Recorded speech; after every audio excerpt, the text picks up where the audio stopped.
Welcome to the official YouTube channel for the Colin Cowherd podcast. Go on, hit the subscribe button. There you go, right down there. If you want to be among the first to hear my weekly takes, NFL, college football, more, right there.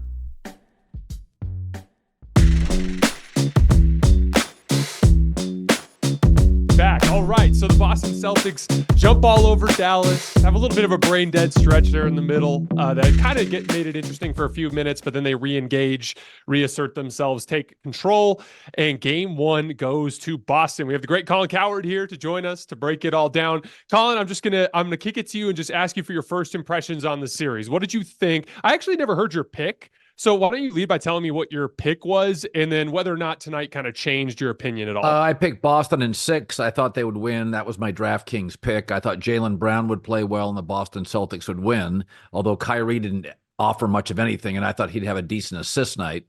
My takeaway is the small ball revolution in the NBA was really a bunch of nonsense. It was Steph Curry and Draymond Green who could play big. Everybody tried to duplicate it for about 4 years, and then everybody's like, Houston got kind of close. Size matters. And Porzingis on both ends, altering shots on the defensive end. He was the initial unicorn. 7'4", dribble, shoot. There's nothing you can do. It's why Wemby will take over the league next year at the All-Star break, is that this is a big man's game. In the NFL, Bill Parcells and the late, great George Young was a general manager for the Giants, and his whole theory was, when in doubt, just draft big guys. Like, big beats small. And in the NBA, length and size is so important. And my takeaway, if that's the Porzingis I get in the series, Dallas is in trouble. One of the things I said, they have such a mature offensive team, and they're all a little different. I mean, Tatum tonight was more assist guy than he was score guy. And I said, Tatum can have a bad night in this series, and they could win by 15. Kyrie has an off night, they get shelled.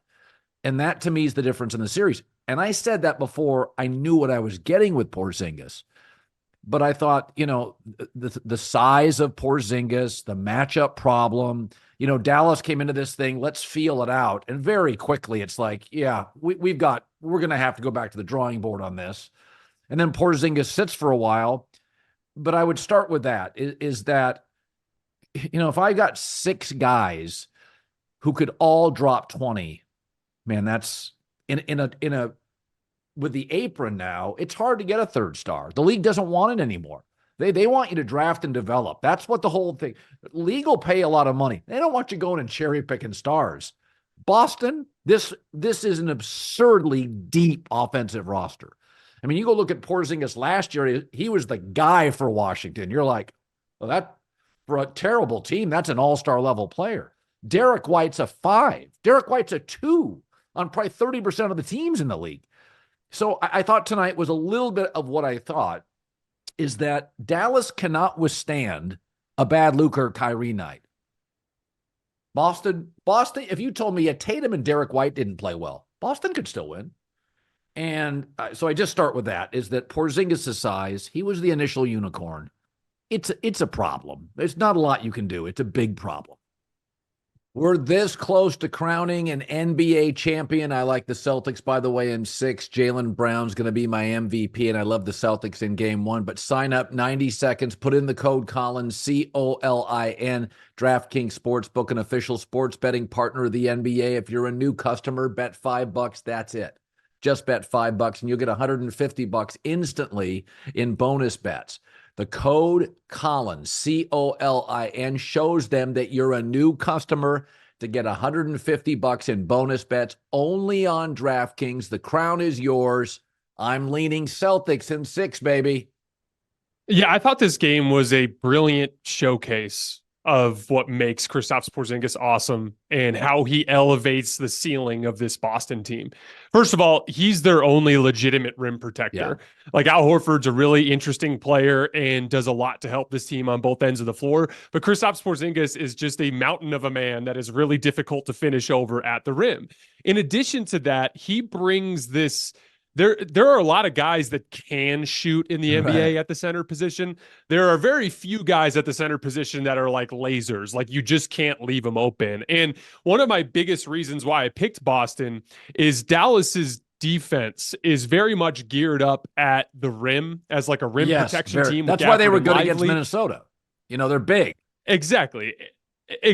And they have some good perimeter defenders, but they don't have a bunch of good perimeter defenders. And so when you can really spread them out and Lively and Gafford can't solve problems at the rim as rim protectors, it just challenges the weak points of Dallas's offense. And then the second piece of it with Porzingis that goes beyond the 3-point shooting, one of the easiest ways to counter a ball screen is to switch it, because the whole point of the ball screen is you can get downhill because the guy has to chase over the top of a screen. But if you switch it, it shuts it down. But what makes Porzingis such a valuable weapon is if you switch it, you're putting your smaller player onto Porzingis, and he can just walk him down to 15 feet from the basket, and they can toss it back to him, and he can go to work. He showed it all in that game one. He was protecting the rim.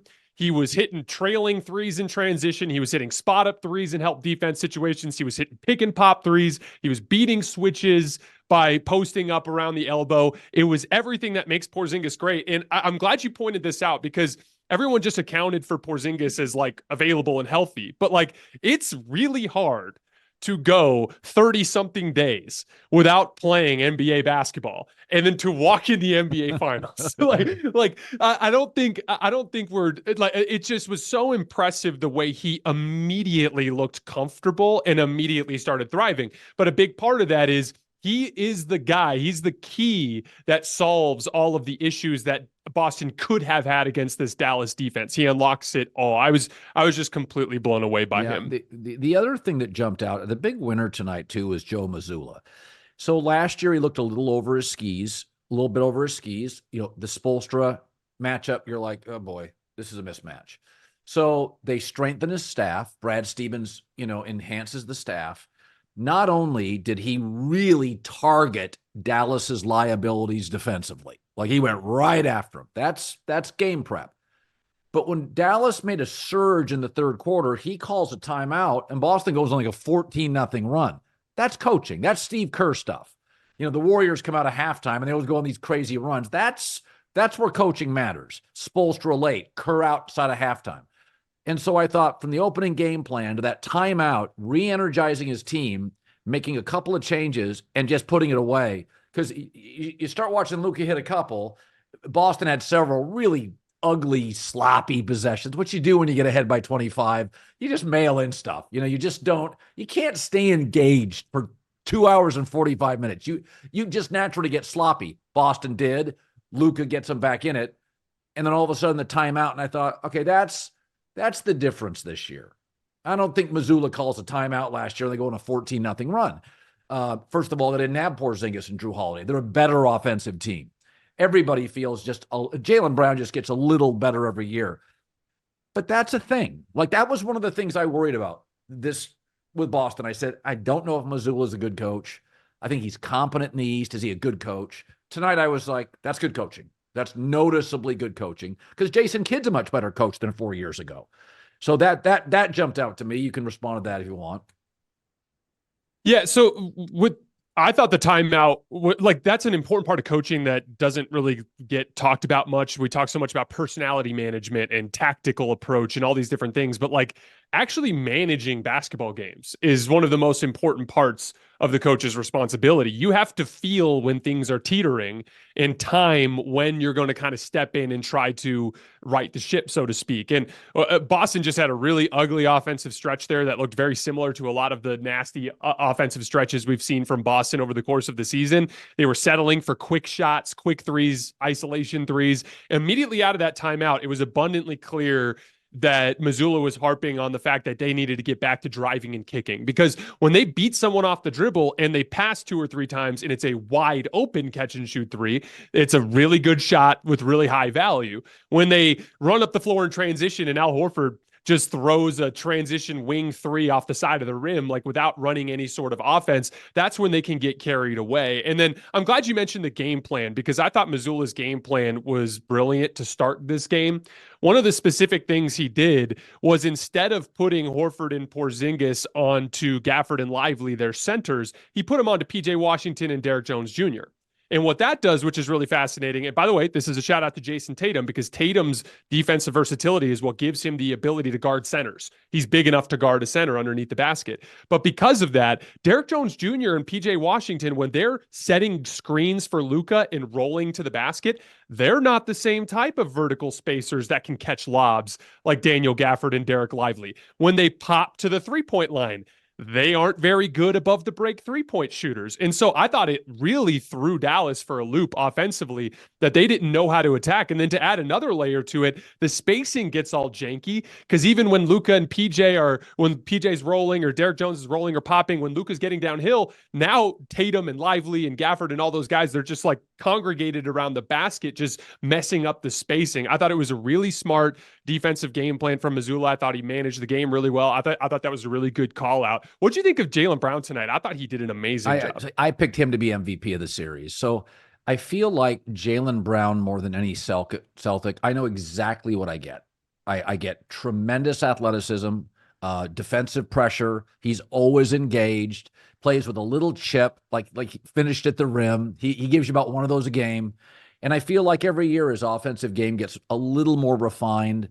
I don't think he's, maybe aesthetically as naturally as fluid as a Tatum, maybe not as dynamic as Ant, doesn't have just the offensive skill level of a Luka.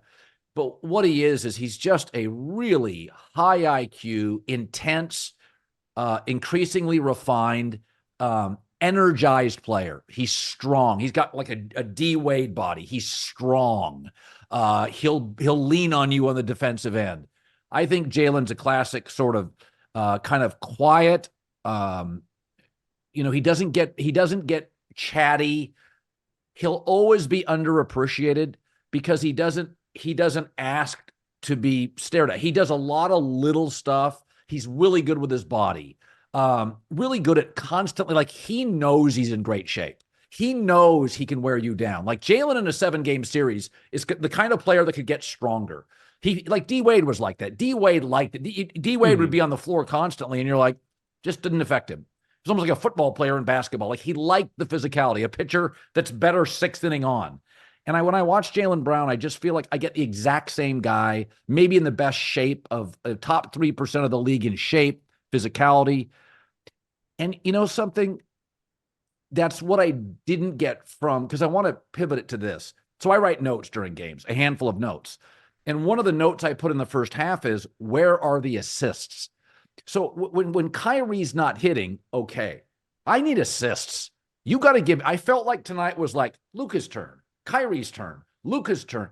I thought I thought the crowd affected Kyrie. He got a little into his head. I didn't feel, if he wasn't hitting his shots, he wasn't doing anything else. Whereas when Jaylen Brown's not hitting his shots, I still feel like I get a complete player, a completely engaged, energized player. When you're a great offensive player and you're not hitting shots, I always feel like offensive players can get a little moody. They can just kind of get into their feels. I never feel that with Jaylen. So I thought Kyrie tonight just didn't forget the shooting. He was off. I didn't feel I got enough energy from Kyrie. That was my take. No, I 100% agree. I thought in the second half, he was missing shots. But in the first half, like, he was taking bad shots. Like, he was kind of forcing the issue. He had some bad misses in that first half. He shot one off the side of the backboard. Like, he got blocked in a ball screen. Like, he was just kind of forcing the issue. I agree with you. I think some of the situation with the boos and just the intensity of the moment got to him a little bit. And you're right. Like, that's the thing. Like, to bring it back to Jaylen Brown, like, that to me is what's fascinating about Boston's roster build. You don't have Derek White, but before the halfway point of 2022, you don't have Drew Holiday before this year. You don't have Porzingis. Suddenly you need him to be like an offensive engine next to Tatum. And that'll shine a light on some of his shortcomings as an offensive initiator. But because there's so much offensive talent on this team, he can be kind of like pointed and shot in a very specific area where he's great.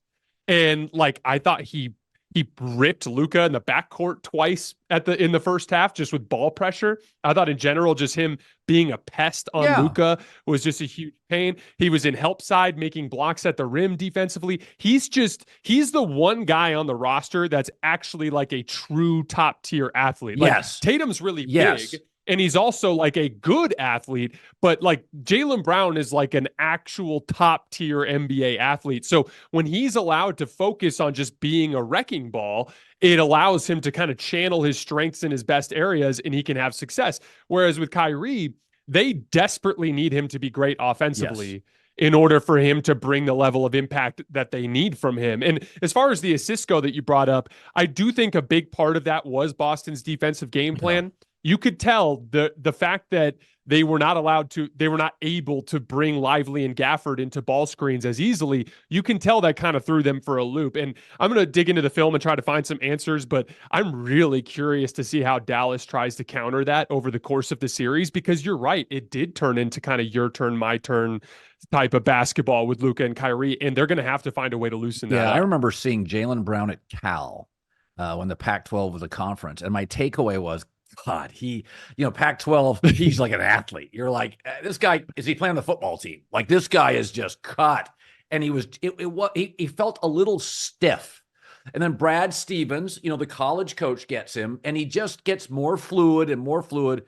And same thing with Missoula. I just feel like there's certain guys in the NBA that have made themselves into great players. I don't think coming out of Cal, I would have thought he would be this good offensively. He just makes himself like, I don't know the numbers in front of me. I feel like the first several years, he was just like 2.5, 3 points better every year. And you can see the work he put into it. You can see it from his cardio, his build. And a little bit like D Wade, he's not a naturally brilliant shooter, but he ends up with 25 a lot. And he's playing on, you know what I mean? Some guys they just end up, points, like Jaylen's points are memorable. If he has 27, you remember the points. They're big points. They're points at the rim. They're steals and dunks. Something else that jumped out to me that I wrote down is that, over the course of a series, obviously Dallas will come out and have huge energy in the first quarter of game 2. They're going to come out with their hair on fire, and Dallas is going to have to match that. But there are some things like, where does Lively fit in this series? Like, I think Boston players will all take turns fitting wonderfully in this series. They'll all get their shots. Tatum will score more points in game 2. But there are a couple of Dallas players that I think you don't want to play a series and you're reacting to Boston. You want to make Boston try to react to you. And I watched a couple of times tonight, I scribbled down, like, Dallas is just reacting. But Boston's setting the tempo. Boston's doing what they want. Boston is dictating all the terms. Dallas is just kind of reacting, counterpunching. And then if Kyrie's not hitting shots when you're counterpunching, you're going to get blown out. So there are some matchups in this series. I'm like, okay, Luka and Kyrie both have to play well. I don't know what is Lively going to be an offensive player. Like, Lively can be a great rim defender. Well, if Porzingis is going to go to the perimeter and Horford's on the bench much of the series, what is Lively's role? Like, what is he going to do? So in my notes, I just kept feeling like Dallas just reacted all night. Only in that brief third quarter run, when the Celtics got sloppy, did I feel like Dallas seized control. And it was just sort of Luka. Well, to put it simply, the reason why they're in that reacting position is because Boston's like core set game plan is clearly better than Dallas's kind of core set game plan. Like the natural way they wanted to come into this series playing heavily favors Boston. And so Dallas is going to have to figure out a way to adjust. Now, I actually think Lively is a super valuable piece for them on the defensive end because of his ability to switch out onto the perimeter and guard a little bit. He picked up some fouls in the second half where he just basic fundamental stuff. He didn't keep his hands vertical. He kept like kind of coming down on the player that was attacking him. But on the offensive end, you're right. One of the things that gets tricky is if he can come set a ball screen and then roll hard to the rim and catch lobs, then he's a real threat. But if you can't bring him into a ball screen because he's got Tatum on him and they're switching, then suddenly he's just standing in the dunker spot. And they're going to have to find some ways to counter that. I think an easy one is to just incorporate him in the action. There are ways to run ball screens with 3 players. So I would have Lively set the screen, and then as soon as they switch, I would just back screen for Lively and try to see if you can get him cutting downhill that way. They're going to have to find ways to get those bigs moving towards the rim, because if they're just standing there in the dunker spot, they're not getting enough offensive rebounds. They're not cleaning up enough lobs underneath the basket. They're not getting enough offensively out of that position. You saw a little bit in this game too, where they just went to Kleba because Kleba can shoot. Right. And so they go to Kleba at the 5, so at least they can space the floor a little bit. Maybe that's the direction this goes. If they can't figure out how to use Lively and Gafford, then they have to lean into Kleba and play small. That would be a really big issue, because now you're taking one of the foundational parts of Dallas's offense, which is their rim running bigs and their lob game, and you're just sidelining it, right? So it's tricky, but again, this is what Boston does to you. This is why it's such a tough matchup, and like it's super fascinating to me, because this has been kind of the theme of this playoff run, is like how different teams match up with each other. And Boston is uniquely equipped because of Tatum to neutralize the lob game. And then on the other end of the floor, they're uniquely equipped to attack the weak points in Dallas's offense. Defense. How many times tonight did you see Tatum or like Luka end up on a switch on one of the guys, and then the Boston player would just drive right around Luka and then bring another guy in and pass wide open 3? Like, that's an issue. Like in the last round, when Luka would get switched on to Anthony Edwards, he'd have an easy job. Like, just play up on him, because if he beats you off the dribble, no one's scared to go bare. So Lively and Gafford are just waiting underneath the basket to help you on the backside. That's not how it's going to be in this series. Luka's going to have to contain the basketball. It's going to be a challenge for him. And so I'm really, really fascinated to see how the matchups kind of shake out. I will say this, and I want to kick it to you just kind of moving forward in the series. There were a lot of things that went Boston's way tonight. They came out hair on fire, shot extremely well. Dallas shot very poorly. Luka and Kyrie both really struggled for the most part. I thought Luka put up his points, but he always does. But like I thought in the key portions of the game, he struggled. And so there is a very good chance that in game 2, Boston doesn't shoot as well, and that Dallas shoots better, and that Kyrie and Luka play better. So I think game 2 is going to be a really close game, and I think it's going to come down to crunch time, and I think it's going to be one of the first pivot points of the series. Do you agree? Yeah, I mean, I think this is going to be an offensive series. I just, again, the NBA would prefer you don't have 4 or 5 veteran offensive pieces. Like, think about this. Tatum's a 1. Porzingis on bad teams is a 1 or a 1A. Jaylen Brown on lesser teams is a 1 or a 1A. Derek White's a 2 on lesser teams. And if you look at Drew Holiday, when Chris Middleton was hurt, he was a 2 last year for Milwaukee. Okay, that's like 5 guys that could be a 2 or a 1.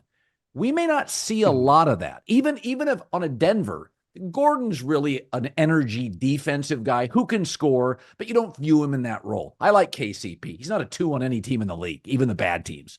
So you get to a point with Boston where I'm like, the league is trying to avoid that. They like the OKC model, get draft picks, build, develop. Just that's what the NBA wants. They don't want you to go and cherry pick people.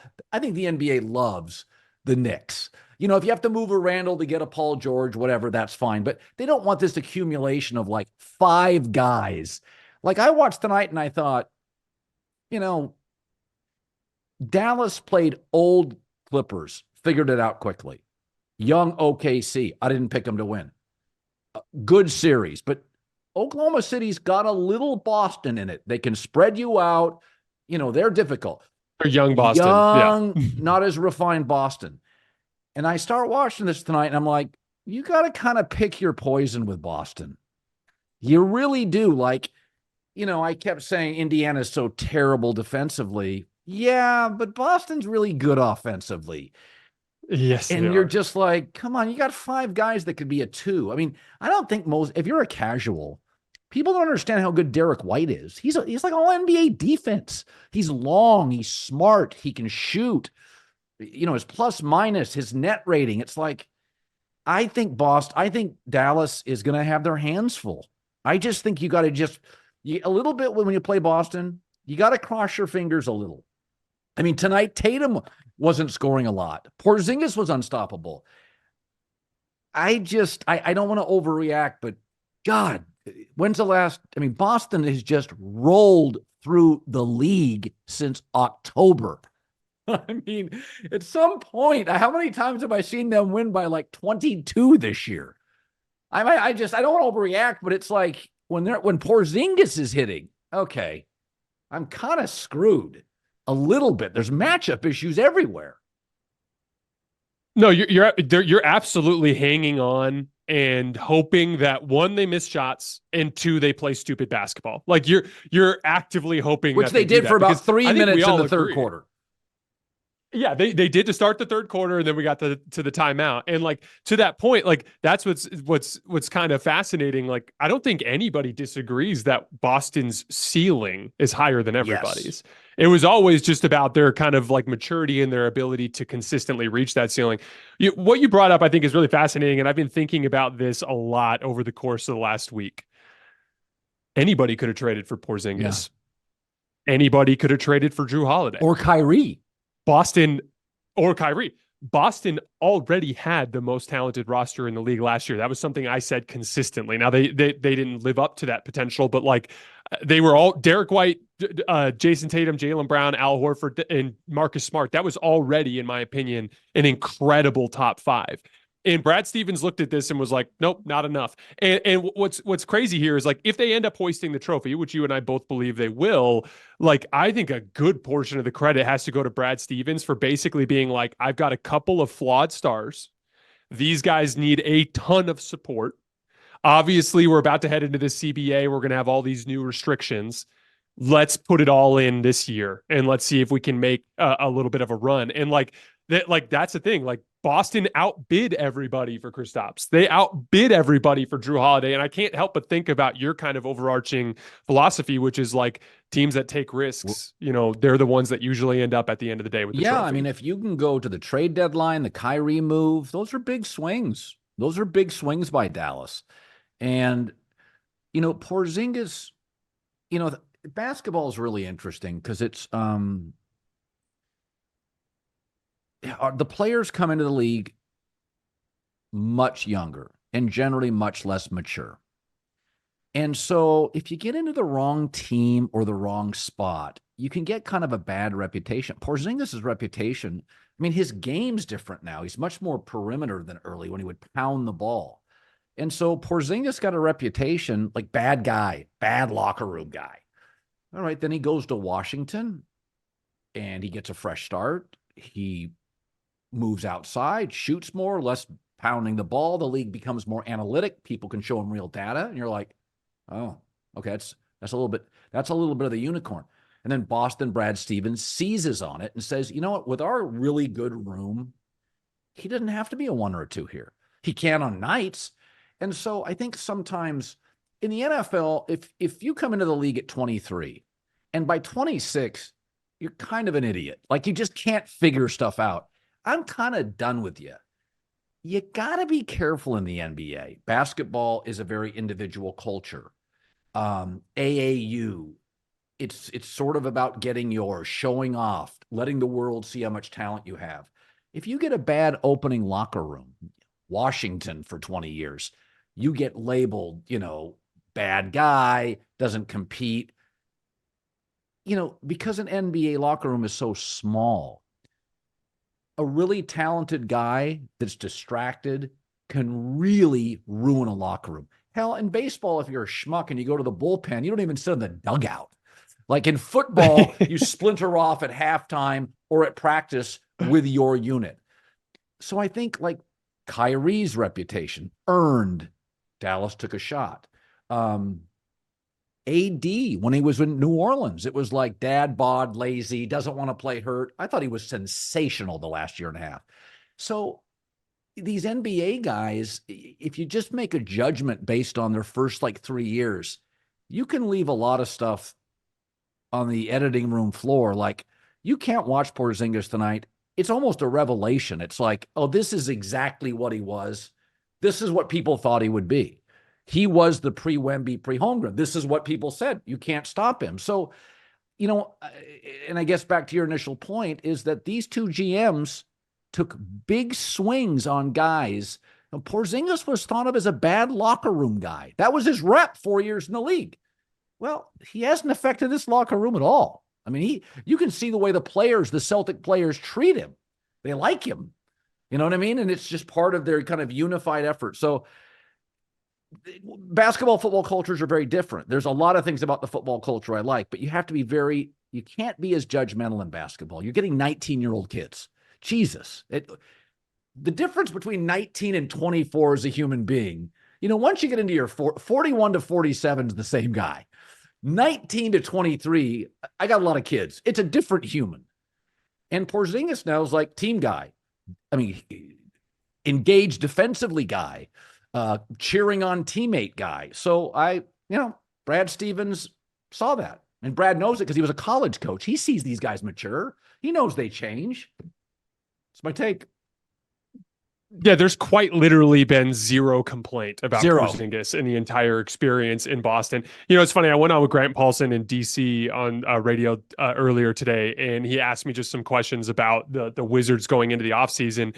And I one of the big things I kind of feel passionately about is this specific thing you're bringing up, which is I feel like a lot of people are out on Jordan Poole right now. And it's like, he's young. And then he won a championship when he was really young. So of course it went to his head. He got a little bit off the rails over the following couple of seasons.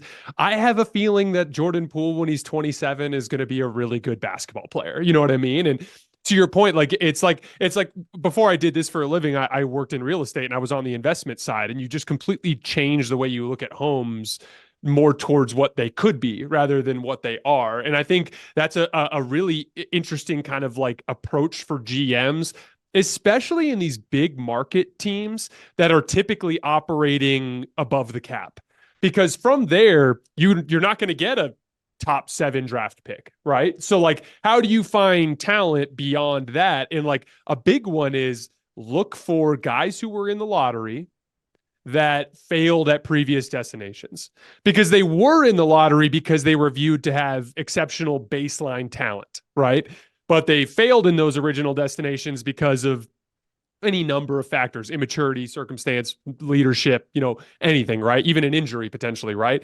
And that's the thing, is like, those are the guys that you can kind of find real opportunity. I feel like Rui Hachimura was that for the Lakers, a guy kind of in a bad organization in Washington, and then they find a role for him in LA, and suddenly it works. Like these PJ Washington playing for a terrible Charlotte Hornets team. It's like, let's bring you into this winning circumstance and give you a job that is more suited to your talents, and let's see what you can do. And so in general, I think it's really fascinating how these above the cap teams have to kind of look for the investment type of NBA players that kind of more fit within their specific scheme. Think about a lot of the guys that come in and they're mature. A lot of them have stayed in Villanova guys. Okay, because they're 3-star guys. So they stay in college, they're hard coached, they come in more mature. But a lot of the AAU stars and the G League guys, their NBA coach is their first real grown-up. Like the kid that Houston got, is it Jalen Green? Like when you first watched him, you're like, he got a lot of talent, but he's all over the place. He doesn't know how to play basketball. And then in year 2, you're like, oh, he's being coached. Like he's off ball. He can actually help the team.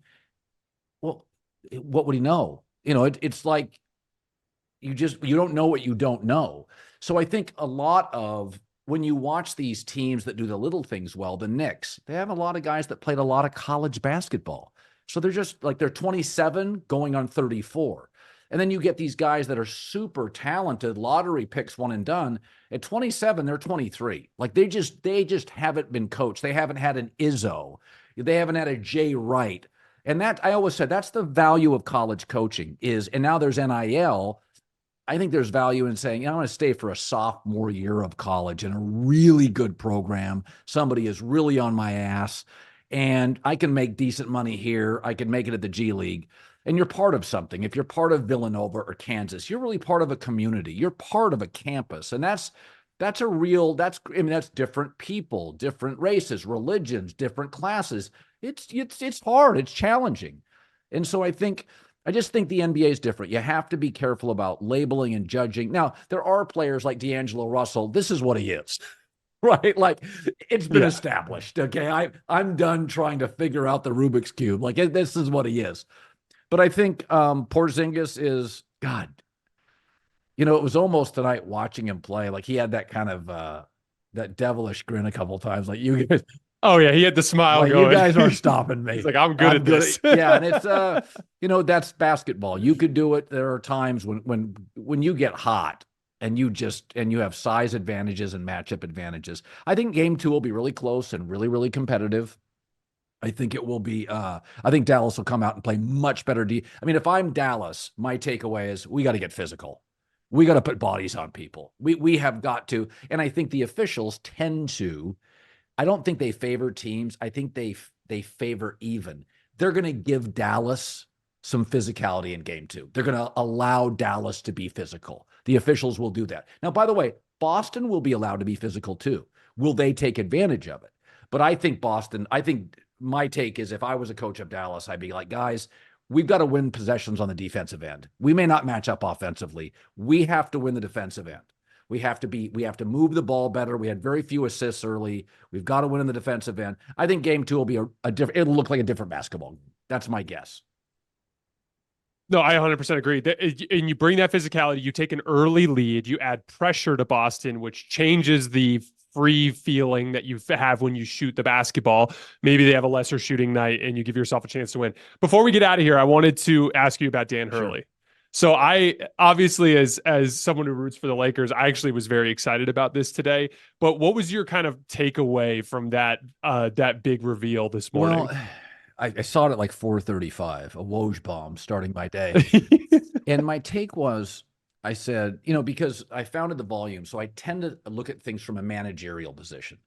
And so I said, if I was Rob Pelinka and Jeannie Buss, and Minnesota's got Ant, and OKC's got Chet and SGA, and then there's Luka's 25, and you start looking up and down, and Jokic is still in his prime. 29. Boston's 2 guys are in their prime. And you start looking around at San Antonio and Houston this year, I think will pop. Like, will be different teams. And you start looking around and thinking, listen, man, we got to start drafting and developing here. Like, this is what the league, if you start looking at the second apron, what the CBA is in the NBA, we're not going to get a third huge star here with LeBron and AD. This is not going to work. So we have got to draft and develop. And so you can't watch these playoffs and not come to this conclusion. The NBA has pivoted to young stars. KD, LeBron, Steph, it's over. Like, they're not running the league anymore. Like, Tatum now is one of the veterans. And I think my takeaway is, okay, who does that? Who drafts? Who builds culture? Who's tough? It wasn't a pivot away from LeBron. It was a pivot toward the league. The league now is a draft and develop league. These players are going to get rich, but the league watched what Golden State did with KD, and they didn't like it. And the owners didn't like it, and the league didn't like it. I can remember talking to fans of the NBA being like, I hate this. This is just not fair. And I think the league heard that. Adam Silver did not like that move at all. And so I think the Lakers, Rob and Jeannie, look at this and think, there's a change. We don't want to be the Clippers, old, dysfunctional, one guy, Terrence Mann, that feels like he's young. It's a lot of names and great on the marquee. It's a great movie poster. It's not really a championship team. And I think the Lakers don't feel like it. And, that's my takeaway is they're looking at this and stepping back and going, we like JJ Redick, but he has no history in drafting and developing. This is not what he does. By the way, there's Connecticut players in this draft. And also Hurley the last 3 years, he's recruited almost probably every good domestic player in the first round. He's recruited or seen them. So I think they're going to be active. And that was my take is you can't watch these playoffs and not see this gigantic pivot. It's like when Manning, Brady, and Big Ben got old, and you're watching Mahomes and Lamar and Allen. It's like, oh shit, we got ourselves a new league. As soon as Tom leaves, we got a new league. It's a brand new league. And that was my take on it. Yours?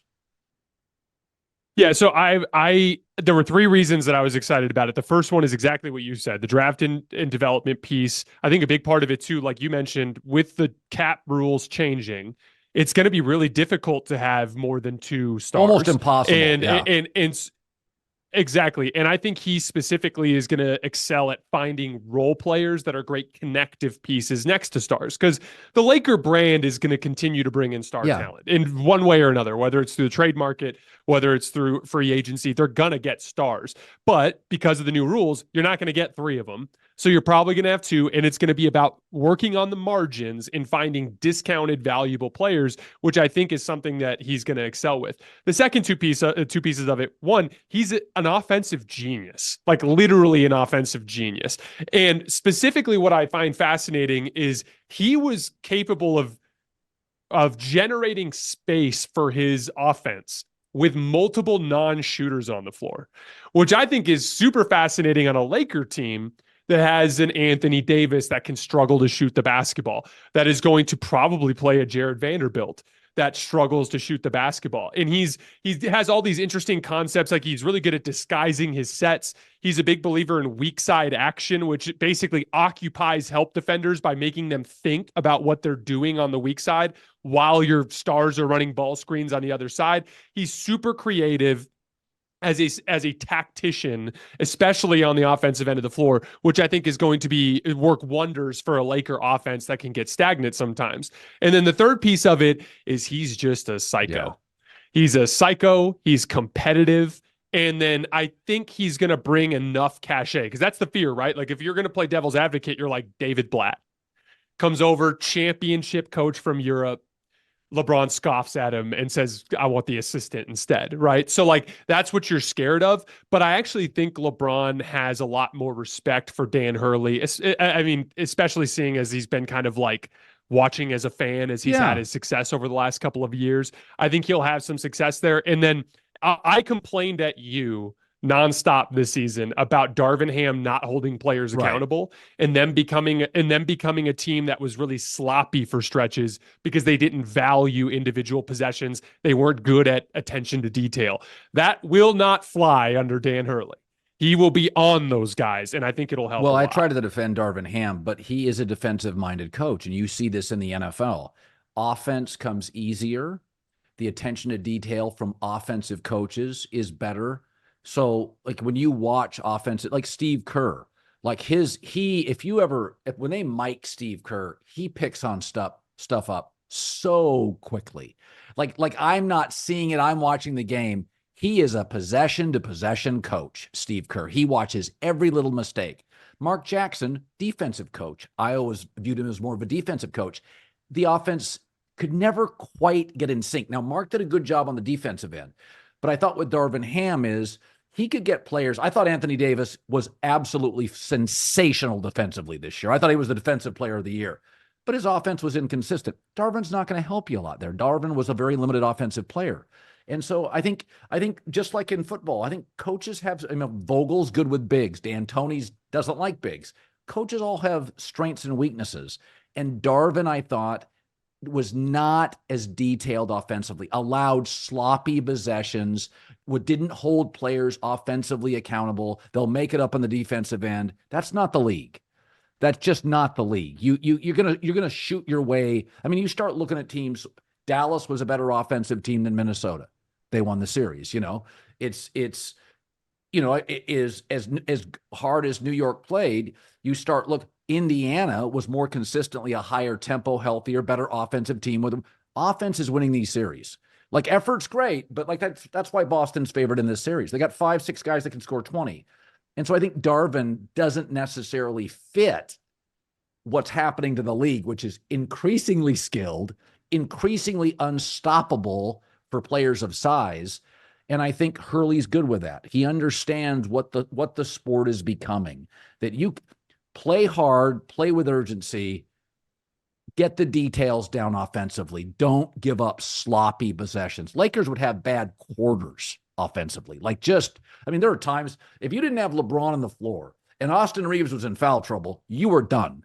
They just were a bad offensive unit. So Yeah, I think to your point is I tried to defend Darvin Ham, but I'm seeing some of the same stuff in the NFL where the skill now in the NBA is just too damn good. It's just too good. There's just, if you're not equipped offensively, possession after possession, you'll just get run out of this sport really quickly. Oh, for sure. Like, look at this particular matchup here for Dallas versus Boston. Like a big part, you mentioned it at the start of the show, like the stagnation, the lack of the ball and player movement, the Luka Kyrie kind of your turn, my turn stuff. That is, it works for Dallas because Luka is so damn good and he might be the best player in the world. But like, I do believe there's a reason why the league has shifted towards more ball and player movement. That's why we're seeing teams like Denver succeed and Golden State succeed. Golden State kind of really revolutionized 5-out offense and brought it to where it is today. And like, I think Dan Hurley is in touch with what works in modern basketball, which I think is going to help a ton. I think he understands the complications of the transition to the NBA, which I think will be probably his biggest challenge, but he knows he's going to have to talk differently to professional athletes than to college players. He knows that there's going to be more, media pressure with that LA job on a day-to-day basis. Like we talked about Darvin Ham all the time this season, because it's like, that's, if you were ranking high pressure coaching jobs in America, Lakers head coach is pretty high up on that list, especially when LeBron James is on the roster. And so I think he's up for it. I think he can do it. One of the things I've talked about today kind of ad nauseum on my show is I said the Lakers had 20 years in the second biggest city in the country with no NFL teams. And the NFL eventually gobbles up every city. And now you've got Harbaugh and Herbert and McVay and Stafford and the second richest owner in Stan Kroenke. And the Dodgers look like they're a 110-win team. Here comes USC to the Big Ten. Ballmer's got a new arena. The key in this is, are you okay now being the third biggest story in LA, fourth on some weekends? Like, because this city has got star coaches and star teams and star players. And it could be, Wagner, Rhode Island, UConn. He had a losing record each year. He's a culture guy. He's an oven guy. He's not a microwave guy. It's none of this fake bullshit. Like this is going to be a slow roast.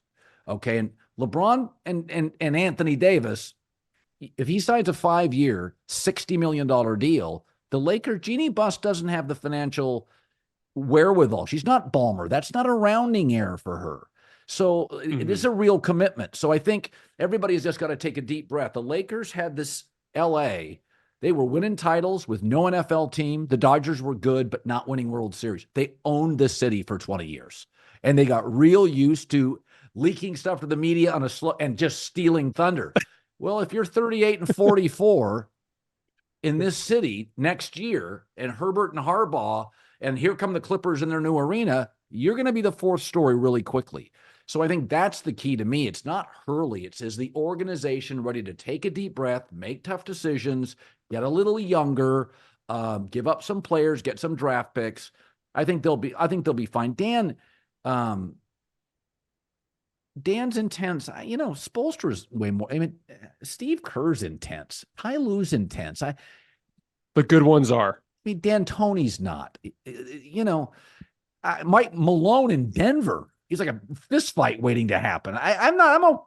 Popovich. I'm okay with intense. I think players respect it. I think you can get run over very quickly in this league.